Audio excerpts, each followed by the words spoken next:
इस वक्त की सबसे बड़ी जानकारी से करते हैं, जहां दिल्ली में सुप्रीम कोर्ट का नीट के मामले को लेकर बड़ा फैसला सामने आया है।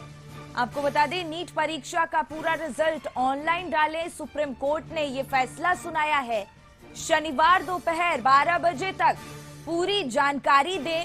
तमाम फैसले सुप्रीम कोर्ट ने लिए हैं। परीक्षा केंद्र की भी पूरी जानकारी दें।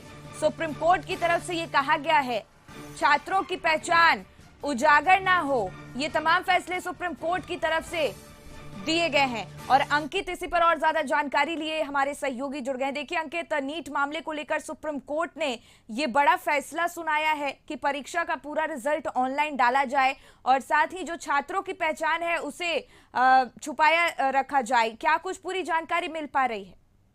बिल्कुल शिखा, अगर देखिए जिस तरीके से नीट को लेके आजकल जो गर्मी का माहौल बना हुआ है, जिस तरीके से गर्मा गर्मी है, तमाम जो जांच एजेंसियां वो काम कर रही हैं, ऐसे में मामला सुप्रीम कोर्ट में विचाराधीन था। तो सुप्रीम कोर्ट की तरफ से कहा गया, कार्यप्रणाली टीम जैसी थी, उन लोगों को कागजात देते हैं जिन्होंने पोस्ट डेटेड चेक किए थे, तो बिल्कुल पैमाने पर लीक नहीं चाहते थे, अन्यथा उनके प्रयास बर्बाद हो जाते। इस गिरोह के सदस्य हजारीबाग में पेपर भेजा गया था।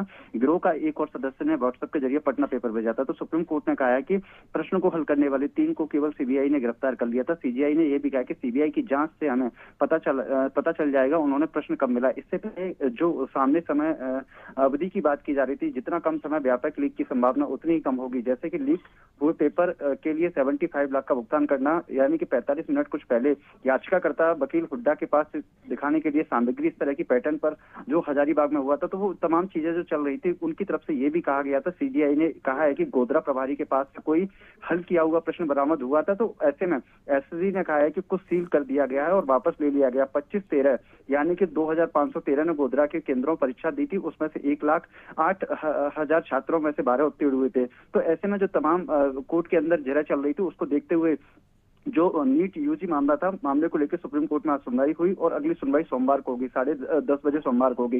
एसडी तुषार मेहता ने सुप्रीम कोर्ट को बताया कि नीट काउंसिलिंग 24 जुलाई से शुरू होगी।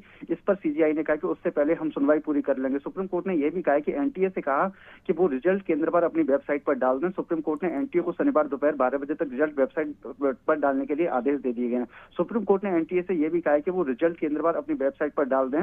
एनटीए 12 बजे तक डालने के लिए अपना कहीं ना कहीं जो चिंतन है वो कर रहा है। सुप्रीम कोर्ट की तरफ से जो एनटीए के उम्मीदवारों की पहचान छुपाते हुए अपनी वेबसाइट पर शहर, बार और वह केंद्र एनआईटी यूजी परीक्षा के परिणाम पर प्रकाशित करने के निर्देश दिए गए। देखने वाली बात ये होगी, जिस तरीके से तमाम जो बातें सामने निकल कर आ रही थी, अगली जो सुनवाई होगी सोमवार को 10:30 बजे, उसमें क्या कुछ निकल के सामने आता है। बिल्कुल अंकित, और जिस तरीके से आपने बताया कि शनिवार दोपहर 12 बजे तक पूरी जानकारी देने के फैसले सुप्रीम कोर्ट द्वारा सुनाए गए हैं, फैसले के बाद क्या तस्वीर देखने को मिल पा रही है?